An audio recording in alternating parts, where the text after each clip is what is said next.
अत्यंत महानुभाव, बढ़िया ढंग से बोलने वाले वीरेंद्र सिंह जी चौहान जैसे आज आप कॉलेज में पढ़ रहे हैं, और जब ये विद्यालय में पढ़ते, स्कूल में पढ़ते थे, मैं तब से इनको जानता हूँ, इनका कायल हूँ। बहुत अच्छे आज हमारे वक्ता बीच में आपने बुलाए हैं। ये इंस्टीट्यूट है मंगलमय इंस्टीट्यूट, तो इतने लंबे समय से देख रहा था कि विद्यार्थी बैठे हैं, और मुझे अंदाजा लग रहा था कि जब मेरी बारी आएगी तब तक मंच वाले तो बैठे रहेंगे, नीचे वाले चले जाएंगे। पर मुझे लगता है कि आज सबसे बड़ा किसी को श्रेय जाता है कार्यक्रम को सफल करने के लिए, तो आपको जाता है, इतनी शांति से प्यार से बैठे। बहुत समय के बाद माननीय कैलाश चंद्र जी से मिलना हुआ, और इसी प्रकार से कई दिन से बात तो चल रही थी, और हमारे महेश शर्मा जी यूथ फॉर नेशन के अध्यक्ष, अंतर्राष्ट्रीय अध्यक्ष, वो मुझे आश्वासन भी दे रहे थे कि विवेकानंद जी के ऊपर कार्यक्रम होगा और 400 के लगभग विद्यार्थी होंगे, अच्छी पढ़ाई करने वाले विद्यार्थी होंगे। पर मुझको डाउट लग रहा था, क्योंकि कोई सांस्कृतिक कार्यक्रम वगैरह का बताया नहीं था, कल्चरल कार्यक्रम कोई और ऐसे वीआईपी भी मुझे लगा नहीं। उसके बावजूद स्वामी विवेकानंद जी को सुनने के लिए, उनका 160वां जन्मदिन मनाने के लिए आप सब लोग इतने इत्मीनान से, इतने ध्यान से बैठेंगे, ये मेरे लिए आश्चर्य है। आपको बहुत बहुत बधाई हो।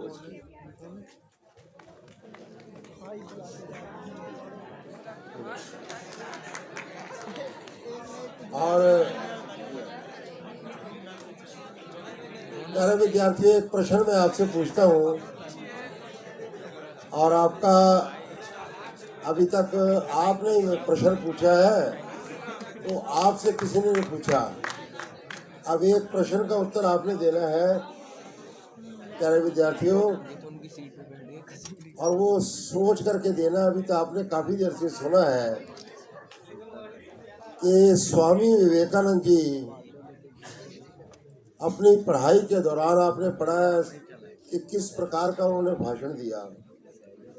आपने सुना है कि जब वो भारतीय व्यक्ति, जिसको कोई वहां जानता नहीं था, और अभी बात चल रही थी कि कह करके ताली बजवानी या अपने आप से निकलने, लेकिन उस विद्यार्थी के लिए, एक नए युवा के लिए, 30 साल का युवा वहां भाषण देने आता है, और उसके बाद उसके सिर्फ 5 शब्द बोलने पर 2 मिनट तक तालियां बजती हैं।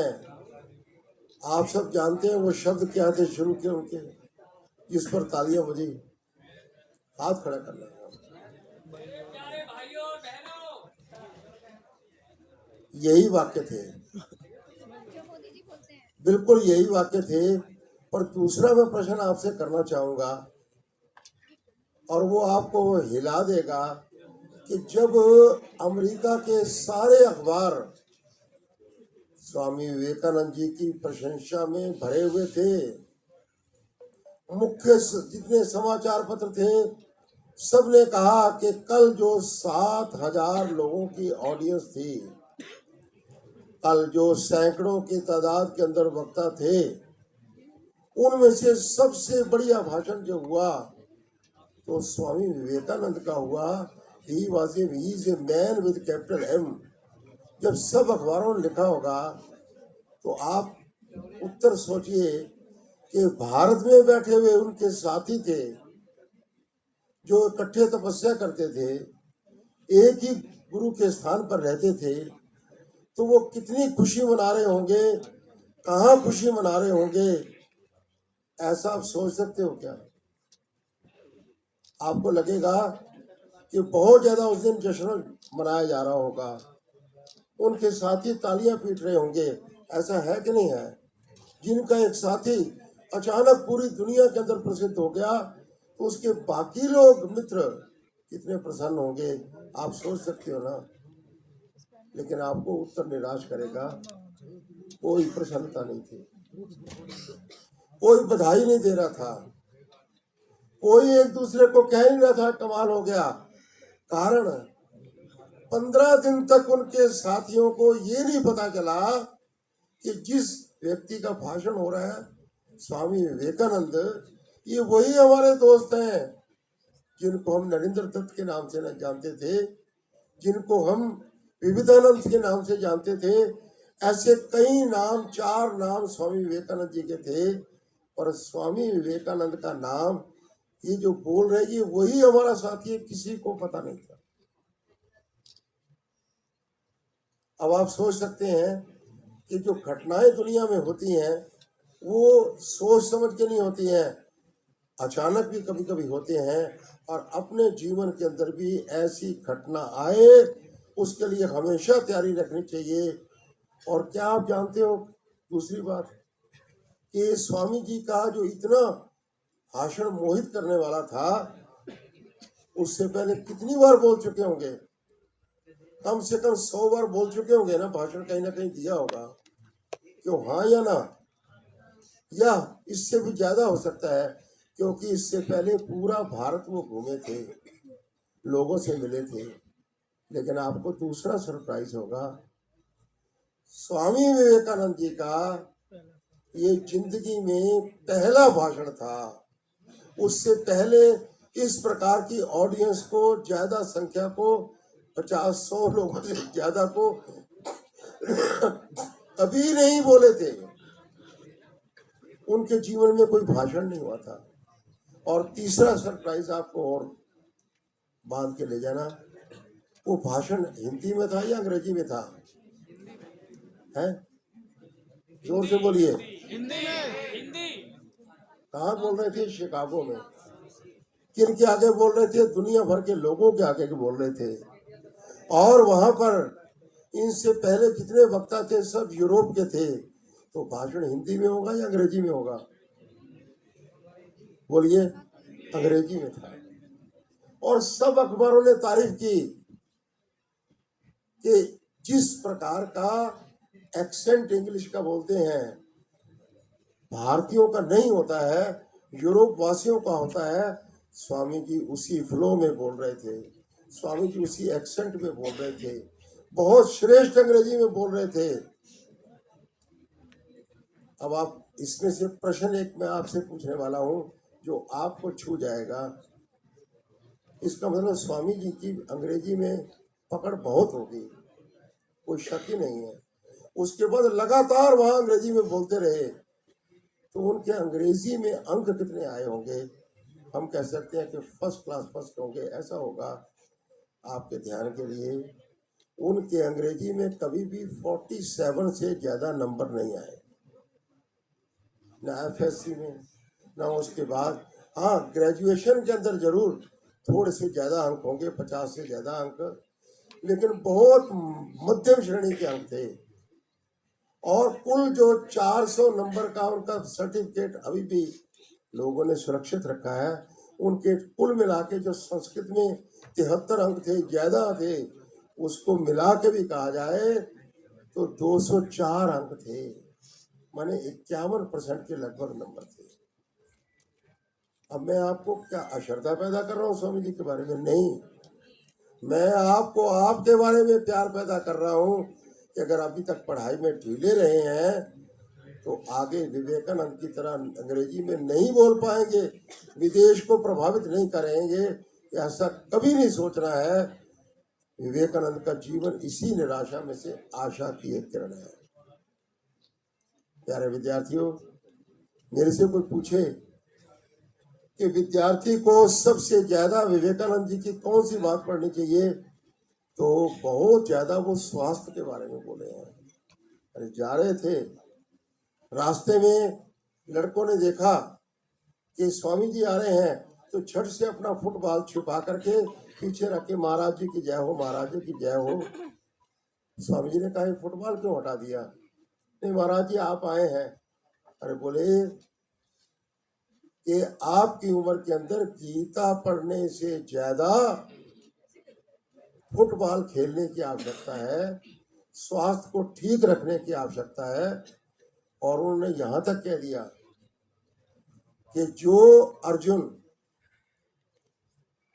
स्टील की बाजू वाला नहीं होगा, बहुत शक्ति वाला नहीं होगा, ऐसा अर्जुन कभी भी भगवान कृष्ण की गीता को समझ भी नहीं सकता है, पढ़ भी नहीं सकता है। इसलिए प्यारे विद्यार्थियों, बाकी बातें ज्ञान की विज्ञान की अलग हैं। स्वामी जी के जीवन में जगह जगह पर आपको ध्यान में आएगा कि उनका शरीर सौष्ठव कैसा था, कितना समय वो देते होंगे। मैंने वो स्वयं कहते हैं कि जब वो विदेश में गए अमेरिका के अंदर, और वहां पर उन्होंने पता लगा कि 2 महीने बाद कार्यक्रम है, तो रहने को जगह नहीं थी। एक छोटे से बॉक्स के अंदर वो रात को सोए और कपड़े भी सामान्य थे। वो कहते हैं कि अगर मेरा शरीर मजबूत ना होता तो मैं उस समय ही समाप्त हो जाता। घूमते फिरते भारत में पुराना अनाज रोटी जो है पानी में भिगो के खाई, तब भी मसूड़ों के अंदर दर्द होने लगी। ऐसा विवेकानंद जी बोलते हैं, जो इस प्रकार का खा पी करके भी और देश को दुनिया को सुख दे सकता है, वो स्वामी विवेकानंद बनता है। स्वामी विवेकानंद जी की दूसरी बात और आप ध्यान में रखना, वो है एकाग्रता। जब स्वामी जी छोटे थे, ये गुण उन्होंने तभी से प्राप्त कर लिया था। स्कूल के अंदर बैठे थे, अचानक क्या देखते हैं कि ये इनके मन में ध्यान लगाने की आई बात। अब ये देखिए, यहाँ एक टीचर घूम रहे थे तो बीच बीच में लड़कों को ऐसा कह रहे थे, बंद कर दो, मोबाइल बंद कर दो। 5 मिनट के लिए भी लगातार किसी बात को सुनना बहुत मुश्किल है, एकाग्रता से बहुत मुश्किल है। ये बचपन के अंदर स्वामी जी ने कैसी गुण पाया होगा, जो हम उतना सीख ले तो बहुत बड़ी बात है। ये बालक बाहर बैठा है स्कूल के अंदर, और लड़कों ने देखा कि तपस्या कर रहा है, आंख बंद किया हुआ है। तो एक ने छेड़ने के लिए एक कंकर उठाया, इनके ऊपर मारा, दूसरे ने सिर के ऊपर मारा। इस बालक पर कोई असर नहीं पड़ रहा था। अचानक एक लड़का चिल्लाया, बिले बिले नरेंद्र हटो, सांप आ गया, सांप आ गया। सांप सचमुच आ गया। ये बालक बैठा है, लेकिन बालक के ऊपर ना वो देख रहा है ना प्रवाह कर रहा है। और आप जानते हो, जो लोग बिल्कुल जहरीले सांपों के बीच में 1 घंटा रहे हैं, तो उनको कहा जाता है कि आपने पानी पीना है, आपने कोई फल खाना है, लेकिन मूवमेंट इतनी होनी चाहिए स्लो कि वो सांप जज ना कर पाए कि आप हिल रहे हैं, ऐसा बताया जाता है। विवेकानंद तो चुपचाप बैठे हुए थे, सांप आया और चला गया। बालकों ने जब बाद में बताया तो उसने कहा कि नहीं, इसमें कोई फर्क नहीं पड़ता है, कोई सांप परेशान नहीं करता, कोई कुछ नहीं करता, हमें अपनी एकाग्रता बना के रखना चाहिए।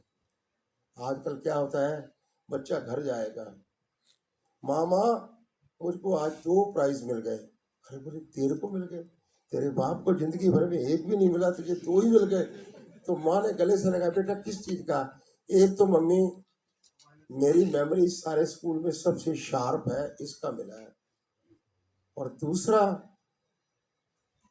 याद नहीं आ रहा किसका मिला है। तो ये शार्प मेमोरी आजकल इतनी होती है।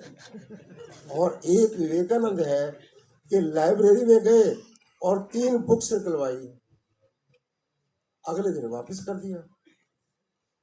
तो लाइब्रेरी ने कहा पसंद नहीं आई, तो पसंद आई। समय नहीं मिला, तो समय मिला। पढ़ नहीं पाए, ये पढ़ लिया। बोले साहब, मैं 30 साल से इस लाइब्रेरी के अंदर लाइब्रेरियन हूँ, इस जैसी एक किताब 1 महीने में कोई पढ़ के वापस नहीं करता है, और आप बोलते हैं मैं 3 पढ़ आया हूँ। तो स्वामी ने कहा आपको कैसे संतुष्टि होगी, मैं इसमें से कोई प्रश्न पूछूं? बोले आप पूछिए। तो उन्होंने कहा कि इसमें ये लिखा हुआ है। बोले ये 133 पेज पे लिखा हुआ है, ये नीचे की तरफ लिखा हुआ है। दूसरे में कहा तो उन्होंने वो पेज बता दिया। बाद में किसी ने स्वामी जी से पूछा क्या ये संभव है? तो उसने कहा संभव है।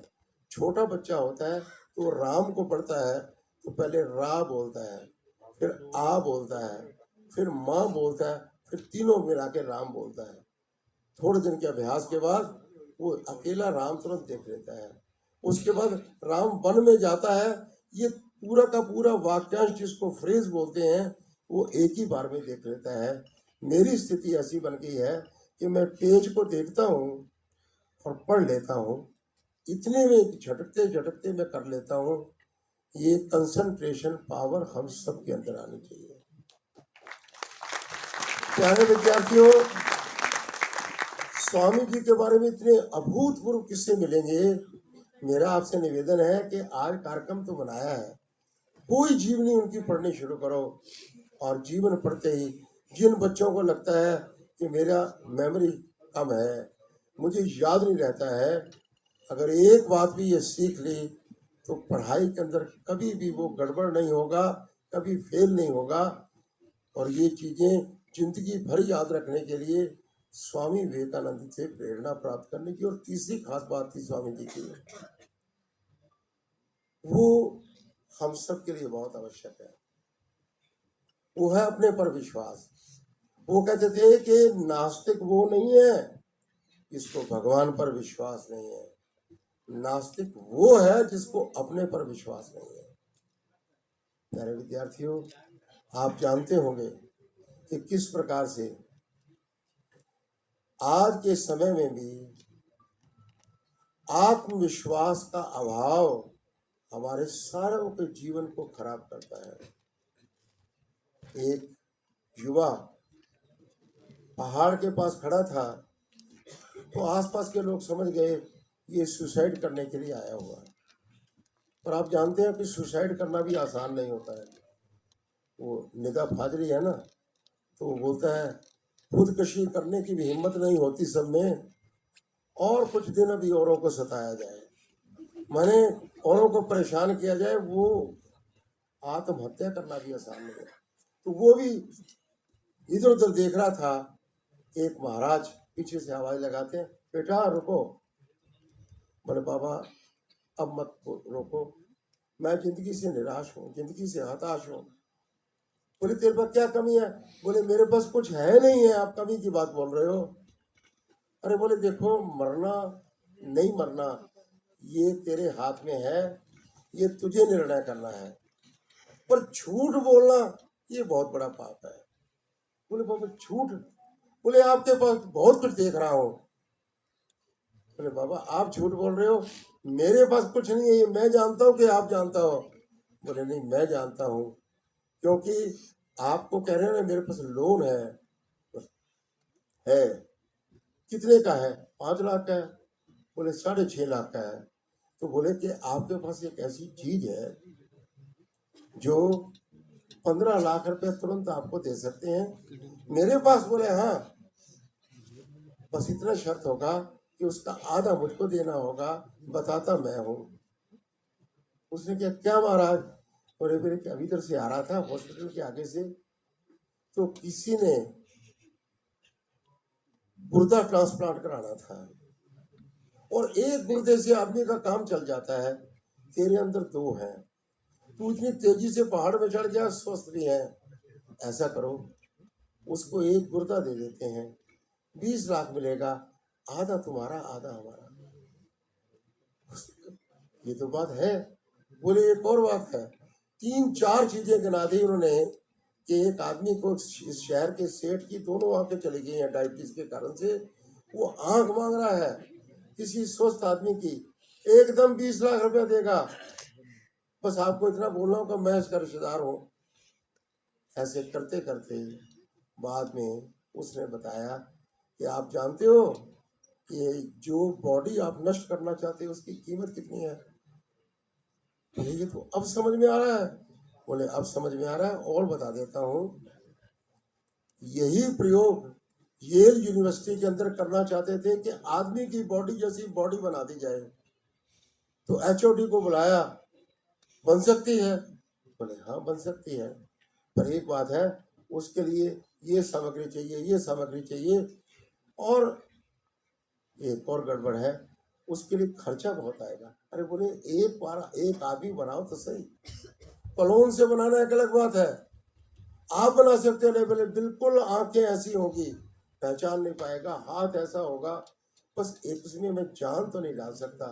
तो बोले बनाओ ऐसा ही।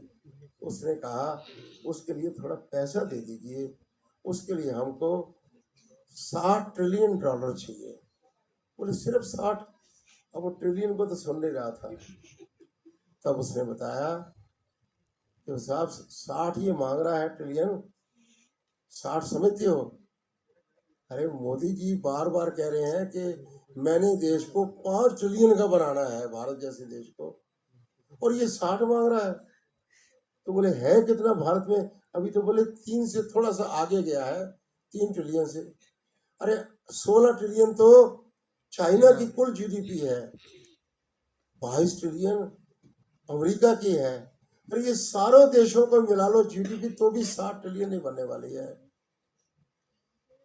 साथियों, ये जो अपोलो हॉस्पिटल का डॉक्टर सी प्रहलाद है, ये वो लिखता है what is the value of your body, और वो सारा हिसाब किताब बताता है कि जो आपके पास है, जैसे बाल हैं, जैसे हाथ है, जैसे आंखें हैं, वैसा अगर बनाना हो तो 60 ट्रिलियन चाहिए। और फिर कहते हैं कि 60 ट्रिलियन से बन तो जाएगा, उसमें आत्मा नहीं डाली जा सकती, जान नहीं डाली जा सकती, वाइब्रेशन नहीं डाला जा सकता। जैसे इस लड़के ने सुना, उसने पैर पकड़ लिए कि महाराज आप बोल रहे थे आधा, सारा आपने लिख दिया, लेकिन फिर भी मेरे पास जो चीज बचेगी वो है मेरा आत्मविश्वास जो खो चुका था, मुझे नहीं पता था कि मेरे अंदर है। प्यारे विद्यार्थियों, और यहाँ बैठे विवेकानंद की 160वां जन्मदिन मनाने के लिए उपस्थित महानुभाव, हम सबको अंदर झांकना चाहिए। आज विवेकानंद के पिताजी ने पूछा था, कह रहे क्या हुआ? बोले कि बहुत गड़बड़ हो रहा है, वो किसी के इस प्रकार के अंक हैं, किसी के इस प्रकार के अंक हैं, और एक अमीर लड़का हमारे पे कहता था कि तुम्हारे जैसे मकान के अंदर तो हमारे चपरासी रहते हैं। तो उन्होंने कहा कि बेटा मैंने तेरे को एक चीज दी है। बोले क्या? शीशे में देखो। समझ गया क्या दी है? तुमको जो इतना स्वस्थ शरीर दिया है, इससे तुम कई दुनिया के अमीरों से ज्यादा कमा सकते हो। ये हमको हमेशा याद रखना चाहिए। आज जब तक ये कार्यक्रम समाप्त होगा, देश के अंदर लगभग 4 युवा आत्महत्या कर चुके होंगे। आज सेपियंस नाम की किताब को पढ़ना, जो इस सदी की बहुत अच्छी किताब नोआल हैरारी की है, शायद आप में से कुछ ने पढ़ी भी होगी। उसमें वो कहता है कि 1 साल के दौरान गोलीबारी से, चाकू छुरा मारने से, बम गिराने से जितने लोग मरे होंगे, उससे ज्यादा लोग उसी समय में आत्महत्या करके मरे हैं। और जो आत्महत्या करता है उसके बारे में विश्लेषण ये है कि वो 20 बार कम से कम पहले ट्राई करता है, 21वीं बार कामयाब होता है, 20 बार फेल होता है। साथियों, इस समय देश के अंदर जो 1.25 लाख के लगभग युवा आत्महत्या साल में करते हैं, और बड़े बड़े एक्टर करते हैं, माने प्राइम ऑफ लाइफ के अंदर आप जानते हो कितने लोगों की आत्महत्या हो गई, आत्महत्या कर ली। इससे बचाने के लिए कोई मेडिसिन नहीं है, इससे बचाने के लिए कोई किसी के पास इलाज नहीं है। इलाज है तो स्वामी विवेकानंद जैसे लोगों के जीवन से और उनके वक्तव्यों में है, जिसको हमने आत्मसात करना है। हम आशा के किरण खुद भी बनेंगे, औरों को बनाएंगे। प्यारे विद्यार्थियों, चौथी बात अगर मैं कहूँ कि स्वामी विवेकानंद की क्या याद रखनी चाहिए, तो आप कहेंगे क्या? मैं बताता हूँ आपको। वो ये है कि जो अपने लिए जीता है वो कुछ नहीं जीता है, जो औरों के लिए जीता है वही वास्तव में सच्चा इंसान है। स्वामी विवेकानंद का पूरा जीवन इसी पर है। आप सोच सकते हैं क्या कि संतों से शास्त्रार्थ हो गया, पंडितों से, और स्वामी जी ने कहा, उन्होंने कुछ प्रश्न किए, आत्मा अजर है, अमर है या खत्म हो सकती है? 6 प्रश्न किए। ईश्वर आकार है, साकार है या निराकार है? स्वामी जी ने कहा, अभी मेरा मन नहीं है, मैं निराश था। वो बोले, "अरे आप?" उन्होंने फिर, सन्यासियों के निराश होते हैं। अरे बोले कि बंगाल के अंदर गया था, वहाँ दुर्भिक्ष था, वहाँ माताएं अपने बच्चों को स्तन के साथ लगा के, माँ भी मर चुकी है, बच्चा भी मर चुका है, ऐसे भी बस दृश्य मैंने देखे हैं, मेरा मन बहुत परेशान है, बाद में बात करेंगे। जैसे उसने कहा, इन्होंने और थोड़ा उसने कहा, बाद में स्वामी जी ने कहा, जो अनाथ के सिर पर हाथ नहीं रख सकता वो कभी भी धार्मिक नहीं हो सकता। जो भूखे की भूख को देख करके द्रवित नहीं होता, जिसके आंख में आंसू नहीं आते, वो कभी धर्म नहीं हो सकता। मेरा धर्म मेरे देश के दुखी को, दीन को साथ लेकर के सहयोग करने का धर्म है। अंतिम बात मैं कहूंगा आपके लिए, विवेकानंद बनना है तो ग्रंथ पढ़िए, बहुत अच्छी बात है, ज्ञान अर्जित करिए, बहुत जरूरी है, लेकिन एक बहुत बड़ा काम है, वो ये है कि आज देश में बेरोजगारी है। जैसे कार्यक्रम के बाहर जाएंगे तो यहाँ जो मिनिस्टर आए होंगे तो आप लोग संबंध निकालना चाहोगे, शायद इसकी सिफारिश से मेरी नौकरी लग जाए, शायद मैं कहीं ना कहीं परमानेंट एम्प्लॉय हो जाऊं। आज युवा के दिमाग में ये घूमता है। उसका कारण लोग कहेंगे ये है कि यहाँ जनसंख्या ज्यादा है, लेकिन असल में ये जनसंख्या का माइंड सेट बदलने की आवश्यकता है। स्वामी जब विदेश में जाते थे तो पत्र लिखते थे, अरे भारत के लोगों का अपना सामान कैसे बिक्री करना ये जानते नहीं है, भारत को डिस्प्ले का सिस्टम नहीं आता है। अरे छोटे छोटे देश हमारे देश में इंपोर्ट करते हैं, एक्सपोर्ट करते हैं, भारत के लोग कब इस प्रकार की बात सीखेंगे? एक ने अंग्रेज की बेइज्जती की, उन्हें कर शर्म करो, सुई तुम बना नहीं सकते हो और उन अंग्रेजों की निंदा कर रहे हो, पहले ये काम भी सीखिए। मैं आपसे निवेदन करूंगा, रिस्क लेना सीखिए। और रिस्क लेने में क्या है कि नौकरी के पीछे भागने की बजाय, don't be job seeker, be job provider. ये आज आपके लिए जीवन में विवेकानंद जी का, और कितना कमा पाएंगे कभी फिर मौका मिलेगा तो आपसे कहेंगे। हाँ, इन दिनों मैं एक काम करता हूँ, मंचों पर जाता हूँ ना जब, तो वहाँ पूछता हूँ कि किस व्यक्ति ने जीरो से हीरो बना है, कौन शून्य से सृष्टि कर गया, उसको मैं सम्मानित करता हूँ। हमारी संस्था सम्मानित करते हैं, और उसमें से रेहड़ी वाले को मैं जानता हूँ जिसने कहा कि मेरे पास किराए की रेहड़ी भी नहीं थी, किसी व्यक्ति ने दिया, आज मुझे लगा उसका सम्मान क्यों हो रहा है दिल्ली के अंदर, तो वो आज जो है BTW चला करके 1200 करोड़ रुपया सालाना कमाता है, रेहड़ी से शुरू करके, और लाखों लोगों को काम देता होगा। साथियों, आज पूरा देश उस लड़के को जानता है कि जो किराए के लिए कमरा लेते लेते आइडिया आया, और आज वो पूरे देश के अंदर ओयो के नाते, रितेश अग्रवाल के नाते जानते हैं। हमें सोचना है क्या हम भी इस प्रकार का जीवन में रिस्क लेकर के अध्यात्म तो करेंगे, लेकिन देश का कल्याण करने के लिए, साथियों का भला करने के लिए हमारी इस मुहिम से भी जुड़ना, इसको हमने कहा है स्वावलंबी भारत अभियान, और उसके अंतर्गत हम ऐसे युवकों को साथ जोड़ रहे हैं कि जो विवेकानंद जी का पहला स्टेप आत्मविश्वास वाला ग्रहण करके, और देश का भी भला, समाज का भी भला। आज इतने सारे वक्ताओं के बाद भी आप बहुत ध्यान से सुन रहे हैं और बहुत विषय को समझ रहे हैं। मैं आपका इस मैनेजमेंट का, मंगलमय मैनेजमेंट का, और खास तौर पे youth for nation Mahesh Sharma ji, उनकी टीम का और बाकी आयोजकों का बहुत बहुत धन्यवाद दूँ। धन्यवाद।